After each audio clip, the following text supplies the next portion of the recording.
চাচা, আপনার সাথে গ্রামের একটা গুরুত্বপূর্ণ বিষয় নিয়ে কথা বলতে চাই। বল জামাল, কি কথা? আমাদের গ্রামে প্রাইমারি স্কুল আছে, কিন্তু হাই স্কুল নেই। তাই ক্লাস 5-এর পর ছেলে মেয়েদের অনেক দূরে যেতে হয়। অনেকেই পড়াশোনা ছেড়ে দেয়। গ্রাম প্রধান চিন্তা করে বললেন, হ্যাঁ, আমি বিষয়টা জানি। এটা সত্যি বড় সমস্যা। গ্রামে যদি একটা হাই স্কুল তৈরি করা যায়, তাহলে ছেলেমেয়েরা নিয়মিত পড়াশোনা করতে পারবে। গ্রামের ভবিষ্যতও ভালো হবে।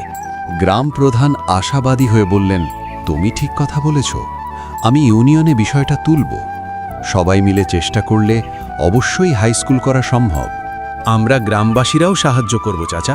তাহলে ঠিক আছে, আমাদের গ্রামেই একদিন বড় হাই স্কুল হবে।